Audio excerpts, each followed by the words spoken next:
Коничила! Защо шаолинските монаси са толкова силни хора?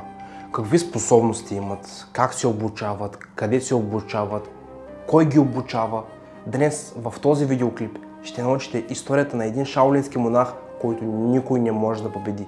Даже и най-добрите кикбоксьори и ММА бойци. Преди да започне видеоклипа, искам да споделя с вас, че моята цел е да постигна 100 000 абонати в YouTube до началото на месец февруари. Бих се радвал на помощ от ваша страна с един лайк, един коментар и абониране с камбанка. Сега ви желая приятно гледане, приятели! Кой от нас не е размахвал юмрук или крак след като е гледал кунг-фу филми? Но дори готиният Джеки Чан не може да се сравни с истинските шаолински монаси. Тези момчета не просто се бият добре, те имат истински суперсили. Днес ще ви разкажа защо тези хора са непобедими.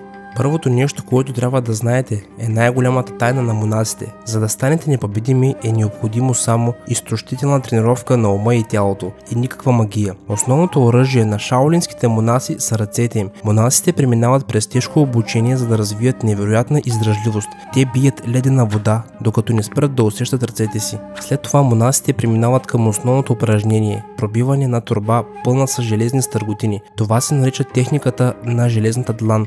Това е една от най-популярните техники на шаолинските монаси. Благодарение на дълги и изморителни тренировки, ръцете им се превръщат в истинско желязо, след което чупенето на тухли с голи ръце се превръща в лека за тях задача. Човек, който познава тази техника, може лесно да забие пирон в дървена дъска и след това да го извади с пръсти. Просто сравнете как този трик се изпълнява от опитен монах, а след това и от начинаещ. Но шаолинските монаси не само имат железни ръце, но могат да чупят и тухли с два пръста. От ранна възраст учениците тренират своите пръсти, като удрят по дървета. Вижте в длъбнатините, в кората на дърветата.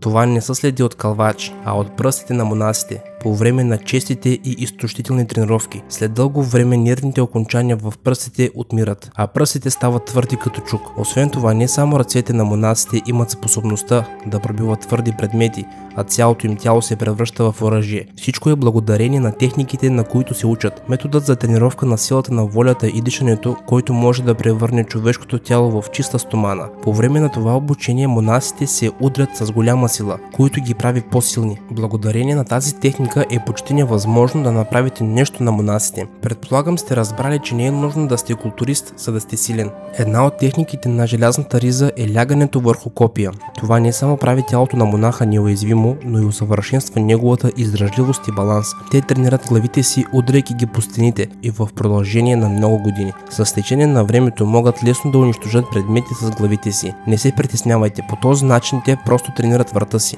Тренират даже и най-уязвимите части на човешкото тяло – гърлото. Те удрят гърлото с твърди предмети, докато мястото не стане толкова твърдо, че монасите вече да не изпитват болка. Дори най-острите предмети, използвани с голяма сила, не могат да направят нищо на железният им врат. Напротив, самите предмети се огъват. Основата на всички по-горни умения е гъвкавостта. Монасите се обучават от ранна възраст. Те не само развиват гъвкавост, но и тренират мускулите на цялото тяло, защото поддържането на такава форма изисква много работа и тренировка на всеки мускул. С възрастта монасите могат не само да изпълняват невероятни трикове, но и да използват гъвкавостта на тялото, когато нанасят удари. За всички, които изучават изкуството на манастира Шаолин, балансът също е важен. По време на тренировката за равновесие, монасите трябва да правят и следното упражнение. Заемат неудобни пози, държейки на главите и раменете си купи, пълни с вода. В продължение на часове те трябва да поддържат равновесие в това положение, без да изпускат съдовете. Когато монасите свикнат, купите се заемат с камъни. Добре развитият баланс помага в битката, когато монасите прекарват дълго време в определена позиция. Те развиват неограничена издръжливост. Когато се бият в маймунски стил, балансът е особено важен, защото тук основният елемент в битката е пръчката им. Стилът на маймуната е следният. Шаолинският монах, балансиращ на една пръчка, трябва да се движи точно като една маймуна. Той трябва да бъде много пъргав и постоянно да атакува врага, без да му дава възможност да му нанесе удар. Трудно е да се повярва, че някой наистина може да овладее това бойно изкуство, след като само е гледал тренировки като тези. Но вижте тази жена. Те се обучават от майсторите на Шаолинският манастир. Това е екип от богини спасители, от водните атракциони в Китай. За да станат член от отбора, жените не само трябва да носят бикини, но и да овладеят стила на бойното изкуство Шаолин. Но какво би се случило, ако шаолински монах се бие с бойци от други стилове? Ще му помогнат ли знанията, придобити след години обучение?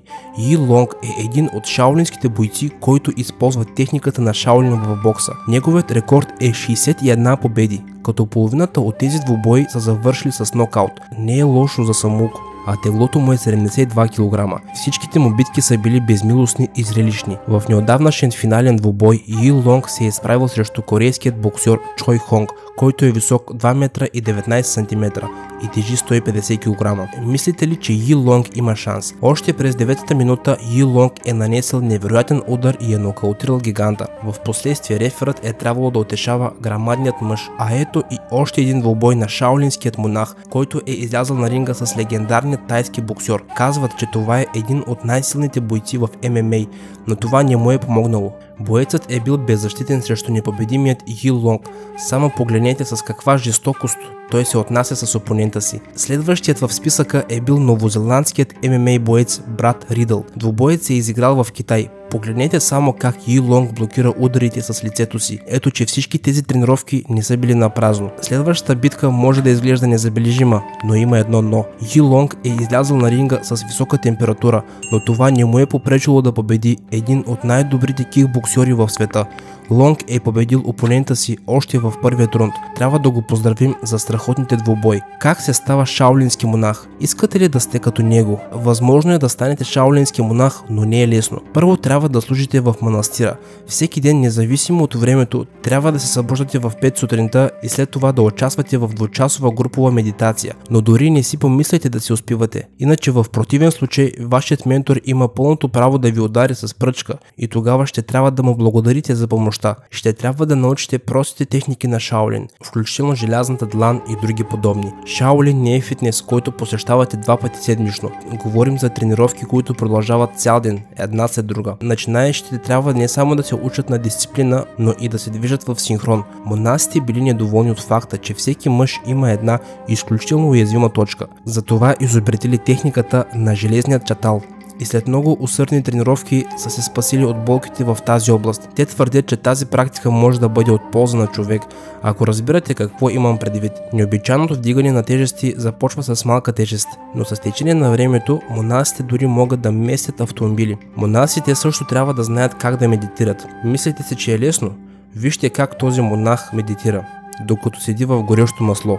Ако все още не сте сигурни дали тези мъже имат истински суперсили, ето доказателство. Не опитвайте това от дома. Монахът хвърля иглата с такава сила, че тя пробива стъклото и балона зад него. Нужни са 15 години минимум, за да станете истински шаолински монах. След тази дълга подготовка пръстите им ще бъдат толкова усъвършенствани, че без проблем ще овладеят техниката на динамичните пръсти. Можете да се научите да стоите на 2, 3 или дори един пръст. Само 10 души в света могат да правят това. Монасите не се интересуват от обикновени неща и нямат интереси като нашите. Защо, ако могат да се катерят по стени? Ето защо те обичат да тренират по стръмни скали. За монасите това е като сутрешно бягане, след което слизат надолу. Разбира се, че не използват стъпалата, а се спускат на 4 крака. Това умение се нарича плъзгаща се змия. Както вероятно вече се досещате, домашните любимци на тези монаси също са необичайни. Те отглеждат истински тигри. Шаолинските монаси буквално ги хранят с лъжици и си играят с тях. Сякаш са просто обикновени котенца. Тигрите изобщо не са агресивни и живеят според режима на Шаолин.